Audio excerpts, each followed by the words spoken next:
Good afternoon, ladies and gentlemen, and welcome to our ICT, the International Institute for Counter-Terrorism's podcast series that we are doing now over Zoom chats with all of our experts from around the world to get insight and understanding on how this pandemic, COVID-19, that has ravaged the world around us, shut down economies and countries around the world, how that's affecting terrorism and counterterrorism, national security, resources, etc. And we are going to speak with a very special guest, our first in the series, and definitely most important, Professor Dr. Boaz Ganor. He is the founder and executive director of the ICT, as well as the Ronald Lauder Chair for Counterterrorism at the IDC. Dr. Boaz Ganor, how are you doing today? Very well, Itai. Thank you for having me. I appreciate you taking the time in this very difficult situation to join us here on the podcast series that we hope to enlighten the viewers and all of our listeners around the world on what is really going on over the last 2 months. And as we sort of spoke beforehand, how are we going to get into this discussion? Where do we exactly go from here? How do we sort of delve into this concept right now with so much going on around us? And I think you made a very interesting point, and I think that's where we should start off with, is what are some of the common denominators that the national security apparatus, that academics, that the society as a whole, everyone is dealing with when it comes to terrorism, counterterrorism, and now this pandemic that we see going on around the world? Thank you, Itai. You can imagine that when this crisis erupted, it raised, for me as a counterterrorism expert, many questions and concerns. But first, I try to figure out if there is any common, or if there are any common denominators between the phenomenon of the corona pandemic and the terrorism pandemic, if I may say so, or global threat. And I was quite surprised to find many common denominators, both in connection to the phenomenon itself and to the challenge of countering the phenomenon. So when we are talking about the phenomenon itself, there is a lot of common denominator in reference, first of all, to the enemy. The enemy in the phenomenon of terrorism are the terrorists that conduct terrorist attacks, and the enemy in the coronavirus is the virus, but both of them behave in an epidemic process, if you wish. To make it clear, let's focus and double click on one aspect of terrorism, and this is incitement for terrorism. Now, incitement for terrorism, I would argue, like the coronavirus, is contagious. It moves from one person to another person. Those terrorists and their followers are trying to imitate what others are doing. They share the same ideology. They are being influenced one by the other. They are learning the modus operandi, and they become more efficient as terrorists by learning that. And there is no meaning of border in reference to the incitement phenomenon, incitement for terrorism, because it's all cross-border. In terrorism, there is the internet platforms, social networks and other platforms that actually gives the ability to those terrorists to become contagious and to cross-border without any problem whatsoever. As the virus is spreading all over the world, we see this phenomenon of terrorism and the incitement for terrorism being spread practically all over the world. I would say maybe even an exponential way. I remember a discussion I held with my friend and colleague, Professor Gabi Weiman, that started to analyze many years ago, more than a decade, the activity, the propaganda activity, the incitement activity of terrorists online.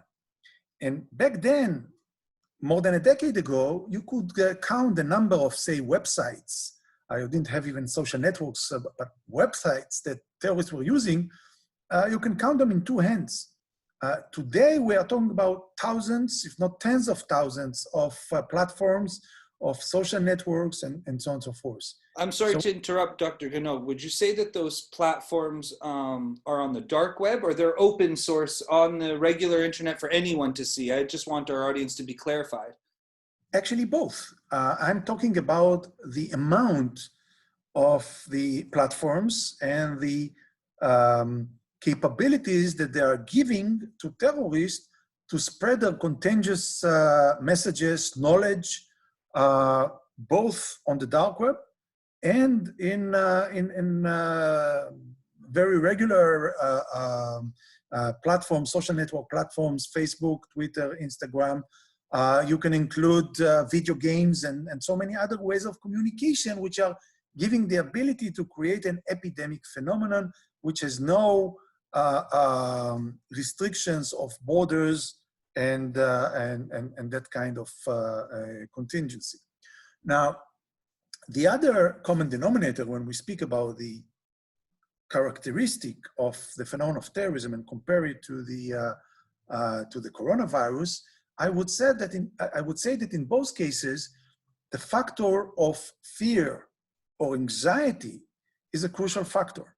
I mean, in the coronavirus, you could see the impact of the anxiety that came out of the spread out of this pandemic virus, which led to a huge challenge to government systems, up to sometimes even the threat to create a collapse of a government health system, if you wish. And that's exactly the purpose of modern terrorism. They are challenging government systems, they are challenging government order or public order, and they want to achieve their goal by spreading fear and anxiety. So when we talk about maybe the differences between the phenomenon, I would say that in the coronavirus, there is no big plan behind it. Nobody actually invented that, hopefully, that virus in order to achieve this outcome. But the outcome is practically the same, or posing the same challenge in this regard. And last but not least, the fear and anxiety and the practical damage that those two phenomena are causing to the world, to the safety of the world, to the governmental systems, leads also to a horrific economical crisis as an outcome of those two phenomena. We saw how governments around the world needed to invest billions and billions of dollars in security technology, in fulfilling new regulations, new counter-terrorism modus operandis. And that was a huge burden on the budgets of many states and international organizations. The same thing is happening as we speak in reference to the coronavirus, and both phenomena through the fear factor also influence so many tiers of economy, global economy, tourism, investments, banking, and so oil prices, and so on and so forth. So practically, there are many common denominators that needed to be taken under consideration when we compare the two phenomena. There is a question now if there are also common denominators in countering the phenomenon. I find a lot of common denominators here as well. First of all, let's talk about what I wrote a lot under the title of the democratic dilemma in counterterrorism. What is the democratic dilemma in counterterrorism? This is the tension. Itai, you want to say something? Oh, I was just going to make mention that it's the best chapter in your book. I enjoyed the democratic dilemma the most, and so you installed the other chapters now, but never mind. No, but it's one of the most interesting chapters because I think it's so relevant to every aspect of terrorism, counterterrorism, society. Now, even with this pandemic, obviously, and I know you're going to elaborate further, but the challenge to maintain freedoms and democracy is one of the biggest struggles that I think practitioners and governments are always trying to find the right balance. And I just would hope that our audience would know to go and read that chapter specifically. In this time, it's so relevant and such an interesting chapter in your book. I fully agree with you, because it leads to so many other dilemmas that need to be taken into consideration. Now, going back to this challenge of the democratic dilemma in counterterrorism, it practically refers to the tension between the need to be efficient in counterterrorism, how do we reach efficiency in counterterrorism, and I would say the induced challenge and dilemma of threatening, while doing that, threatening liberal democratic values, processes, and so on and so forth. How do we find a way to be effective in prevention of terrorism without harming privacy, without harming the right to have a free speech, to assemble, and so many other rights that we need to take under consideration. Now, what makes this dilemma so difficult in counterterrorism is the fact that on one hand, we have to concern the life of people from the public, the citizens. We need to be efficient in order to save lives. And once you need to be efficient in order to save life, you find yourself ready to sacrifice a lot in order to do it, and in order to achieve the ultimate right of the people, the right to live. That's why the democratic dilemma is so problematic and so clear in countering terrorism. Now, when I find myself in a lockdown in my house during the coronavirus, and I listen to the procedures that different countries, including Israel, is using, that some of them are severe intrusion to the privacy of the citizens, the civilians, and the people accept that happily. Why? Because it saves life. It reminds me, this democratic dilemma in counterterrorism, I see a total resemblance between those two challenges. But this is only one. Itai, you wanna say something? I want to look into exactly what you were saying there, and again, do comparisons. And as we see now with the pandemic that has spread across the world, and governments locking people down and really taking away a lot of their freedoms that we have come to know and enjoy in life, we see that, as you just mentioned, people accept it because it's saving lives. If we look back in history and we go back 20 years and 9/11 occurred, September 11th, when the planes flew into the World Trade Center towers in New York City, and all the laws and all the regulations that came out of that instantly with the Patriot Act, etc., that severely hindered people's freedoms and privacy, etc. But we did see an easing of that and people challenging those laws later when things sort of, I would say, calmed down in a sense. Mm-hmm. Do you see that this is now more of a permanent thing because it's a disease, something very less predictable in that sense? Or are we going to see, hopefully, the society sort of come together and say, these are our freedoms, these are our problems, we understand you're helping to try to save lives and it's the most important, but are we going to see that they're going to not accept these rules moving forward? It's a great question. And I tend to believe that it will take some time until governments and governmental agencies would be ready to limit themselves in using, for example, AI technology, using the ability to monitor the iPhones in reference to coordination and GPS calculation where people have been and so on and so forth. I think that they will be reluctant to give away the prerogatives that they got now based on the fact that this epidemic, although I believe that globally right now the situation has been improved, I think that all the health experts believe that there will be another wave, at least another one wave or more than waves like that in the future.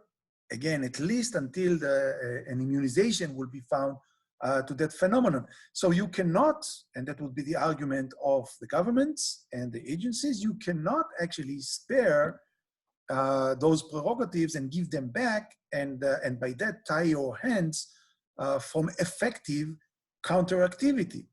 Now, we'll talk about that, the challenge of the balance.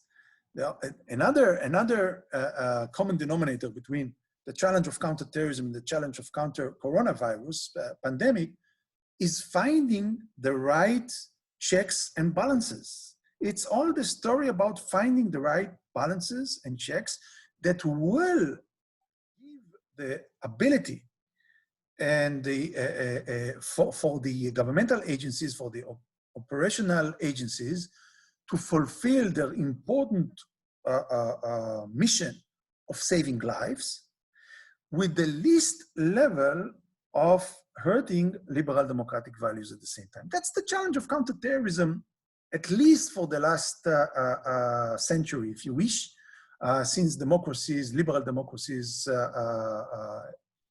became spread out governance. And that's that now they're facing in the arena of countering the coronavirus. So finding checks and balances, that's maybe the second challenge of countering both phenomena. The third challenge is the need to establish a very unique type of cooperation. And when I say cooperation, I would differ between different types of cooperation. First and foremost, international cooperation.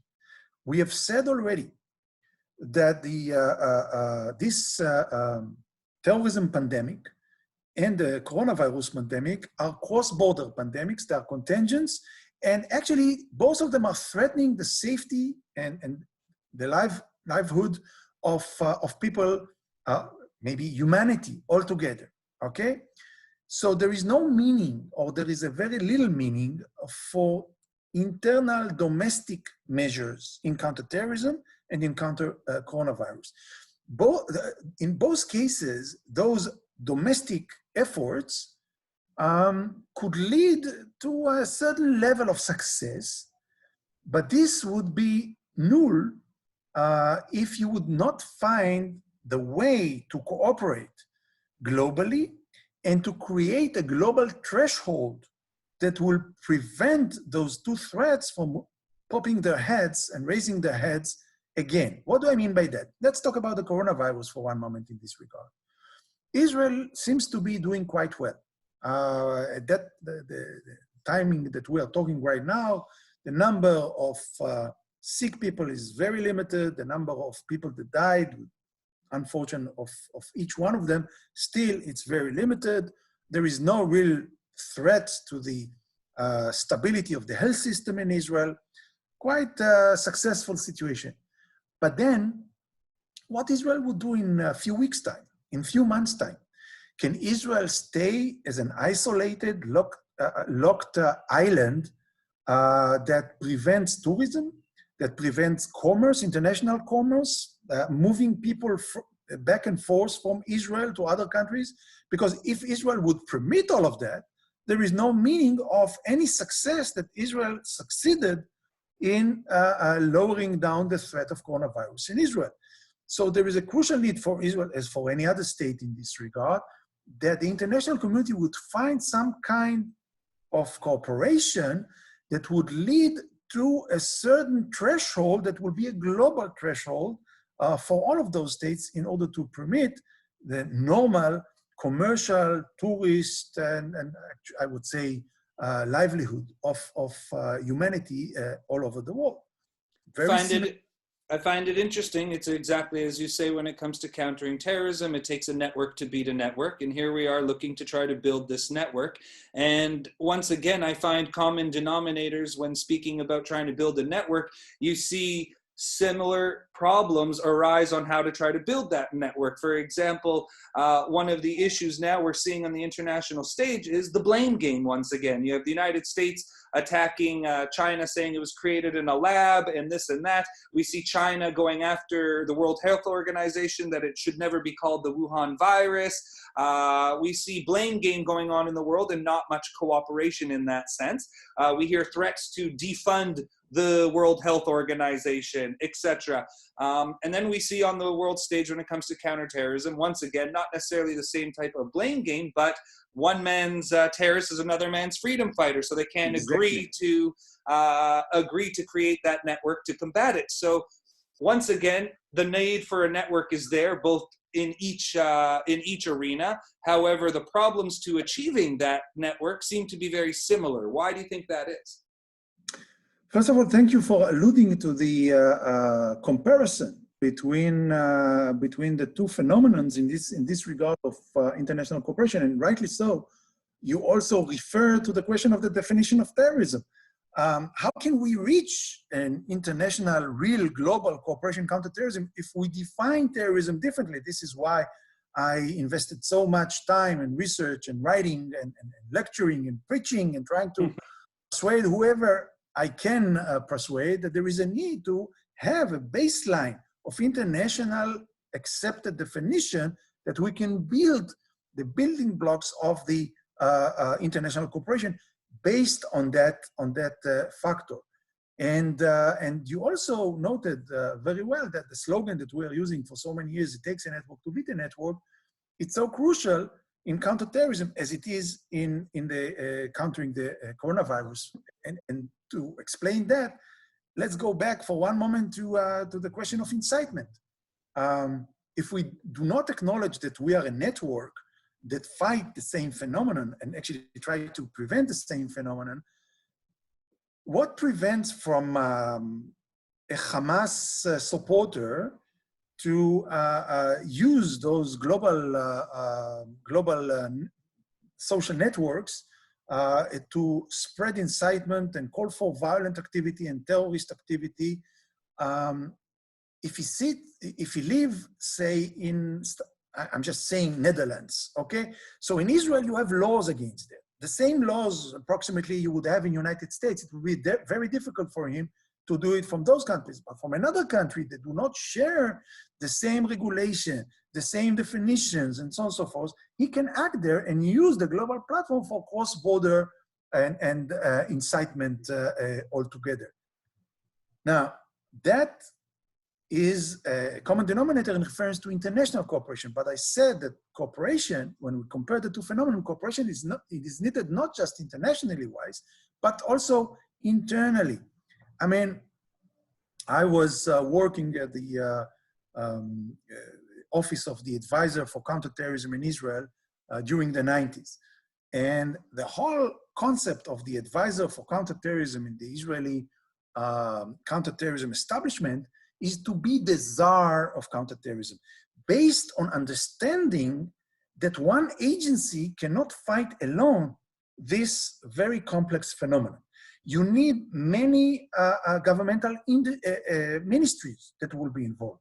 Of course, defense ministry, internal defense ministry, the law and legal affairs ministry, foreign affairs, so many ministries which are involved in this effort. And then you have many agencies. You have Shabak, you have Mossad, you have military intelligence, you have police, you have special units for counterterrorism, and so on and so forth. You need to bring to the table the private sector, which has also a very crucial contribution to counterterrorism, both in technological R&D and also in bringing to the table their, I would say, intimate knowledge about security, about challenges in the field itself that they're dealing with, and so on and so forth. And there is another factor of cooperation which is very crucial in reference to both phenomena. And this is the cooperation between the municipalities and the government because the municipalities are the ambassador of the governments, or the liaison, if you wish, between the public and governmental institutions. They have a crucial role in those two phenomena.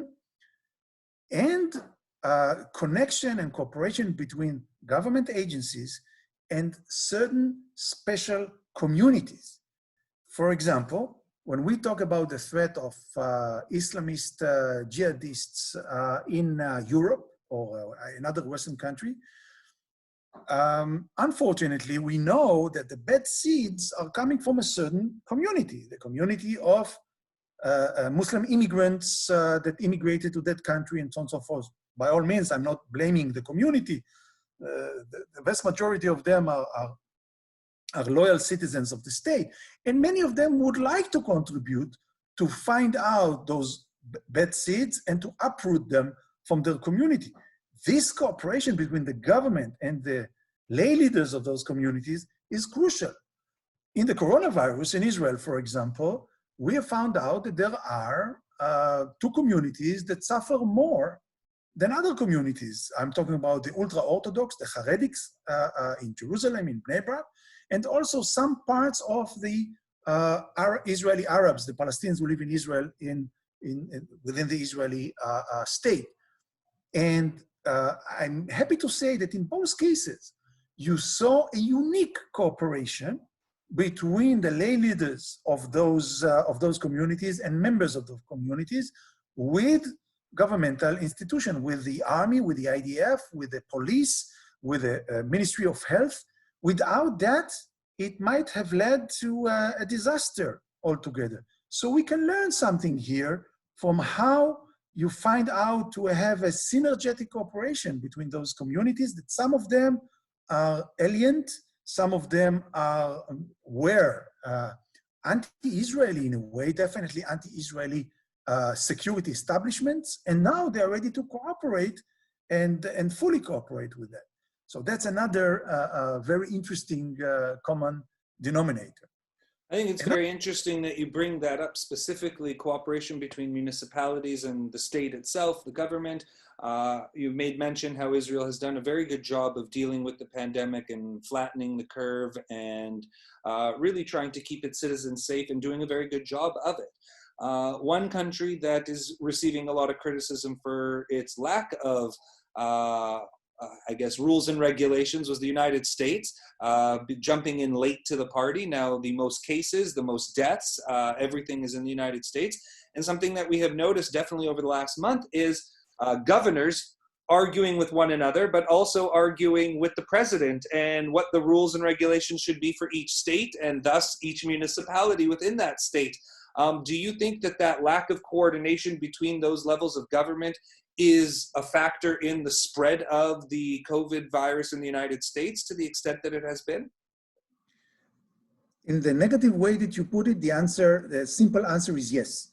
But I would prefer positive terms. I would say that if you would have better cooperation between the municipalities and the local governments and the federal government in the United States, you would see that it would have been much easier to contain the threat, to contain the coronavirus, and to step out of the peak of the crisis sooner and much more healthier than it was.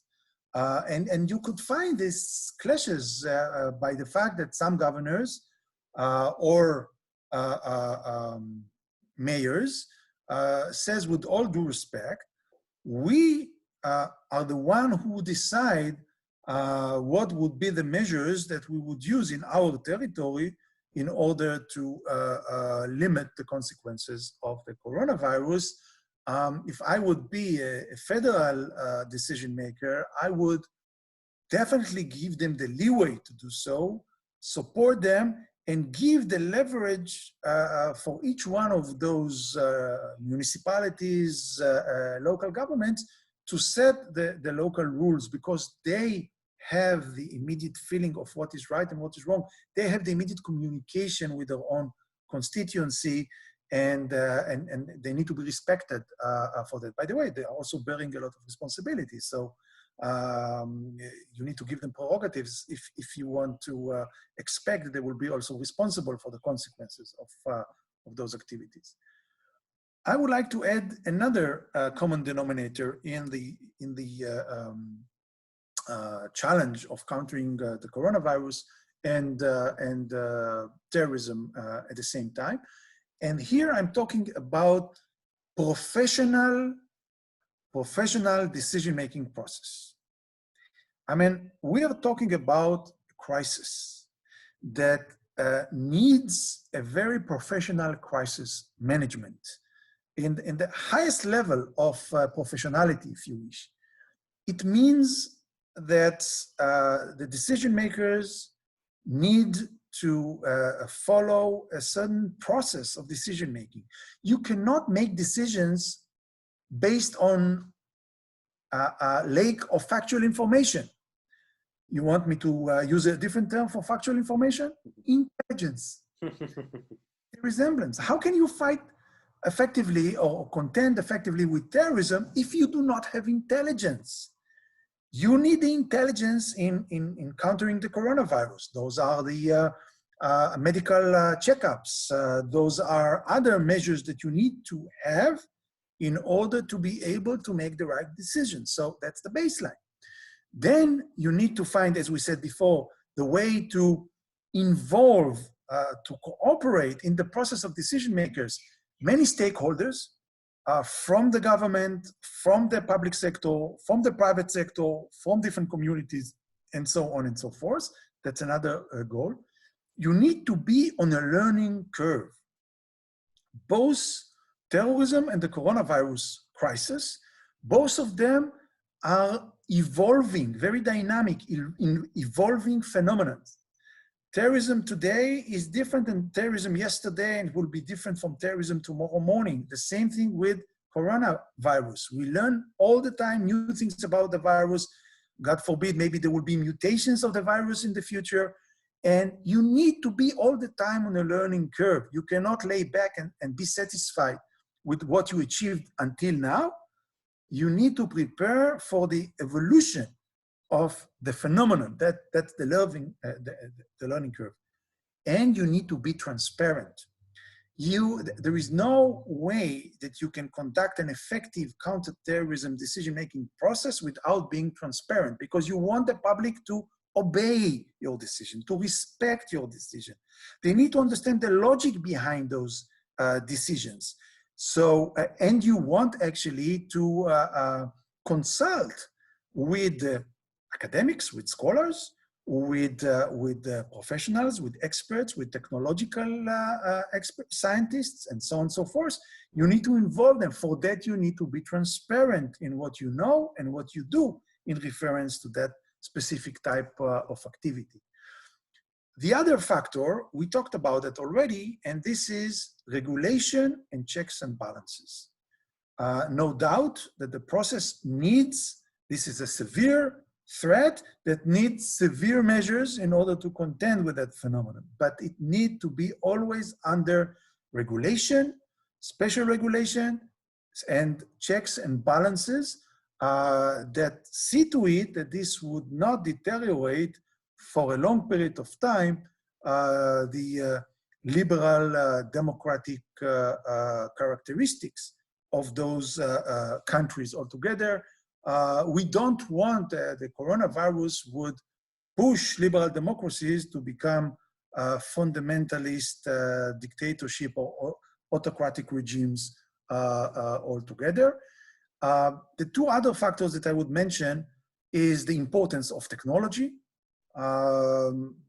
the challenge of inventing new technology. In the case of coronavirus, I would say, first of all, new medical treatment, new medicines, new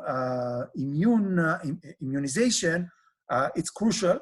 The same thing is the importance of the involvement of R&D of technology in security and countering terrorism altogether.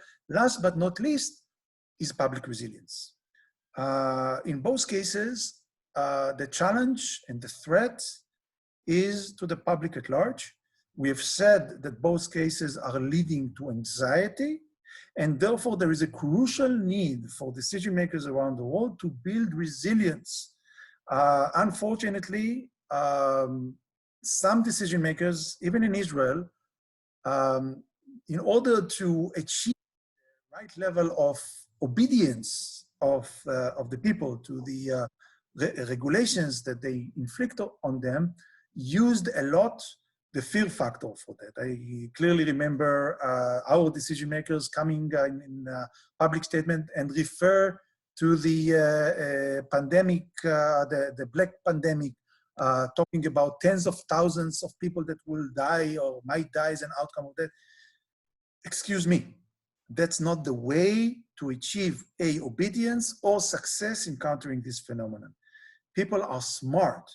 You can share with them factual information without spreading fear and anxiety, even if you think that this is best for you as a political decision makers, that you set a very high bar of damage that might happen, and if it doesn't reach the bar, you can prove that you are very successful in your activity. That might be a smart political move, but it's definitely not the right way to contend with this phenomenon, because it leads, on top of many other things, also to horrendous midterm and long-term impact on the economy. The fear factor has an immediate impact on the ability of the people to go back to their regular economical way of life, and bring the overall situation to the what it used to be prior to the eruption of a specific phenomenon. I think it's very interesting that you brought up resiliency. I think on two levels, that's something that needs to be touched on, and I have a couple of questions for you about that specifically. A leading psychologist has actually commented several times on the fact that a lot of the United States press conferences to do with the coronavirus, as we see a daily update, etc., seem to end on negative notes, and they don't end with positive notes. And as the psychologist had made mention specifically, that it would be better for the community, for society, for the fear and anxiety of the people, that the president and the people speaking at the podium would sort of end with a little bit more of a positive note, a little bit of hope, and not always with some dreary facts or some more negativity, as that only induces more fear. And I want to exactly move to that one. You brought up resiliency. It's taken many, many years, obviously, for Israel to build up its societal resiliency to terrorism. We see that especially after the Second Intifada and during the Second Intifada in the early 2000s here in Israel, the Israeli public was very resilient. They still went on buses, they went out to cafes, they went to shops. They weren't scared to go to the mall, yet every second day there was a bus bombing in Jerusalem, Tel Aviv, Haifa, etc. throughout the country. Yet the resiliency of the society, of the citizens, was to push forward, and terrorism will not defeat us. I was walking my dog just the other day, and it was announced that schools will partially reopen here in Israel this week. And I happened to hear two kids who were near me talking, and one was asking the other if he was coming to school. And he said, "I'm looking forward to it. I'm excited to go back to school on Sunday. It's going to be great. Are you coming?" And he said his dad is not allowing him to go back to school at all this year until there is more medicine, more immunization, etc.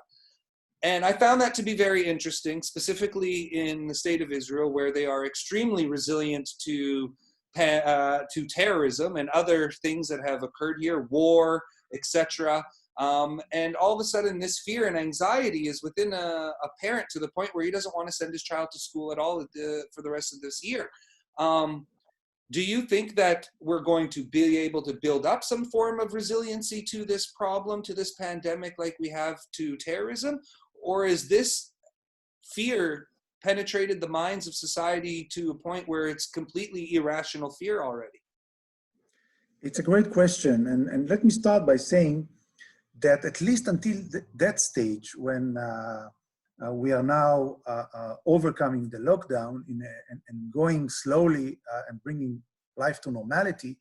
Until that stage, resilience in countering the coronavirus was different, in a way even opposite to the resilience in counterterrorism. Because what was the meaning of the resilience in counterterrorism is you should live your normal life and find a way to, I wouldn't say disregard the threat, but take it under proportion, compare it to car accidents, to death from illness, and so on and so forth. And by that, you would not be afraid from that phenomenon, and you go and do whatever you used to do without the fear from terrorism. Until now, resilience was meaning the ability to create a different way of life in coronavirus, a different way of life without inducing a lot of fear and anxiety, without getting into panic, and doing whatever we can in a different way, like this Zoom meeting that we are conducting right now, and try to live normal new life and not go back to the previous life. Now at the stage that the lockdown is being lifted bit by bit, what we see is going back to the resilience that we used to know before in counterterrorism, which is bringing life to normality as much as possible, although it's quite clear that it won't be as normal as it used to be, at least for the time being. I would not criticize the father that told the son that, yes, now the schools are being opened, but I'm afraid to send you to the school. You would wait at home. I bet that if you would be able to speak with the father, maybe he thinks that he would not let the son go to school until next year starts. And I can bet that if the situation will stay as it is right now, or even better than that, he will change his mind in a few days altogether. When he would see other kids going, everything is okay, there is no huge eruption of the terrorism, of coronavirus. Practically what I'm saying here is that in resilience, there is a very important leverage that needed to be given to the person, to identify an irrational behavior from his side. It's not for me to say what you're doing is irrational. He needs to understand that this decision of his is irrational, and then he would find a way to overcome the fear factor that would calm him down. Whatever calms me down is not necessarily whatever calms you down, or that specific father. We need to give him the ability to accommodate to the changing situation and find his own measures to go back as much as possible to normal life. So criticism in this regard is not a recommendation that I would give, or not to enforce him to send his kids to the school. I bet that within a few days, when he sees that everything is okay, he would do it on a voluntary basis. I think that's a very interesting point and very astute way to look at it, because I do believe that people have never dealt with this. So that resiliency hasn't been built up yet. It's why I said, was it take a long time to build up, as we did here in Israel? It wasn't an overnight resiliency in the population to terrorism. It took time to make people understand that you can still take the bus without fear of being blown up, God forbid. Before we let you go, as we've been on for quite some time, and I do appreciate you taking all of this time for us here and explaining all this, something that has really piqued my interest specifically during this time has been trying to track and follow how many terrorist attacks have actually been occurring over the past couple months. When you look at it, it's sort of, you're reading a lot of information on the internet, specifically even reputable sites saying, oh, terrorism is down, there is no terrorism, there's no attacks, things aren't happening. Then I try to go into my mind as a researcher at the International Institute of Counter-Terrorism, and I sit there and I think, well, wouldn't actually this be a good opportunity for terrorists to try to go and conduct and do what they want to do, with the governments and national security apparatus really trying to deal with something different? And then on the other hand, I think about it and say, well, terrorists are just people like everybody else in that sense, and they're dealing with this pandemic as everybody else is. Delve and do a little bit more research, and I find that while in many Western countries, terrorism seems to be down and there aren't many attacks in the Western world currently, that actually there are many attacks that have occurred in Iraq, they have occurred in Afghanistan, in Chad, in Nigeria, due to Hezbollah, to Islamic State, Boko Haram, and many, many people have been killed with terrorist violence that have occurred over the last 2 months. So as one of the world's leading experts in terrorism, I wanted to really ask you, do you believe that the terrorists have sort of gone underground currently right now and are hiding away from the pandemic of coronavirus as well? Or they just don't have an opportunity to do anything because full societies are on lockdown right now? Well, I think, and it's yet to be backed up with concrete research, but my impression is that there is a decline in the number of the incidents of terrorist attacks, not necessarily, as you mentioned, all over the world, but in different parts of the world, definitely in the Western countries, but also in other countries as well. We can attribute that to a few factors. The first factor you have mentioned already, the terrorists are maybe inhuman, but they are human beings, and the coronavirus doesn't differ between a bad guy, like a terrorist, and a good guy, like a counter-terrorist, if you wish. So they need to protect themselves, and they are facing those challenges. One of the reasons why you don't see probably the decline in some of the countries that you have mentioned is because those countries doesn't suffer from a lot of death and illness. African countries, for example, and others. So that's one reason why we see a decline. The second reason is because I would say that at least one of the masterminds of terrorism and the supporters of terrorist organizations in the world, and I refer to Iran, suffers a lot from the coronavirus. And they are very much focused on domestic and internal challenges that are coming from the coronavirus. They don't have nor the resources or the time and the capabilities right now to promote violent activities and terrorist activities and support terrorist organizations as they used to a few years ago, for that matter. And that also might be an explanation in reference to other supporters, even private supporters, donors. I mean, donors, I believe right now, are looking in the markets, and they see that the fortune that they used to have is going down, is declining. So people are more reluctant in this regard to give donations. And I think that this would lead also to an economical challenge for some of those terrorist organizations, especially the hybrid terrorist organization that control territory and population that needs much more money than a small terrorist classical organization, which is a network under the surface altogether. I'm referring to Hamas, I'm referring to Hezbollah, and so on and so forth. So yes, I do believe that for the time being, we see some kind of a decline in the challenge of terrorism, but this is not a solution. This is not something that will sustain for a long period of time once the life all over the world will return to something which is close to what we used to live prior to the crisis of the coronavirus.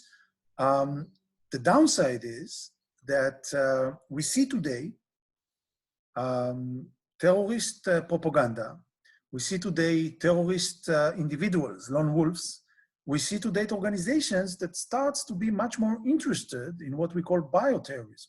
I refer to right-wing extremists that starts to discuss how to weaponize, if you wish, the coronavirus, giving orders for their supporters that are ill or sick to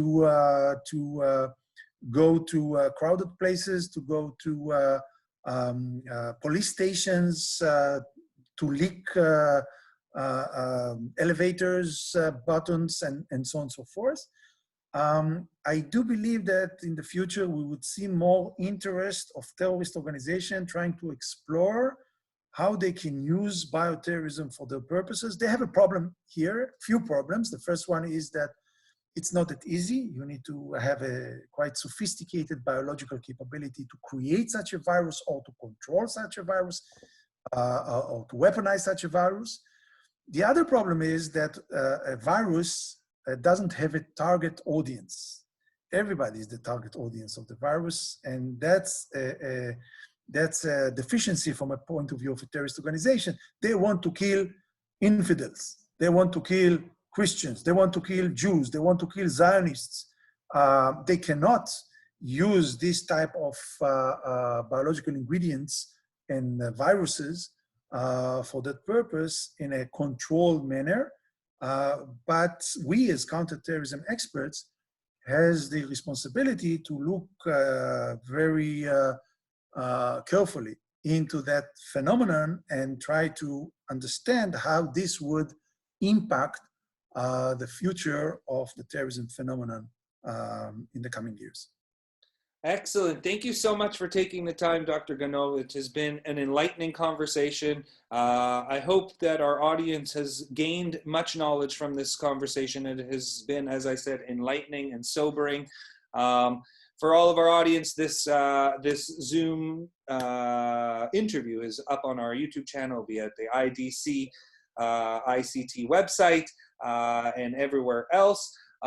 Dr. Boaz Ganor is the founder and executive director of the International Institute for Counter-Terrorism, as well as the Ronald Lauder Chair for Counter-Terrorism at the IDC, the Interdisciplinary University here in Herzliya, Israel. Professor Ganor, thank you so much for taking the time. Thank you, Itai, very much. You are the great interviewer we know. So thank you for having me on your podcast. I appreciate it very much, Dr.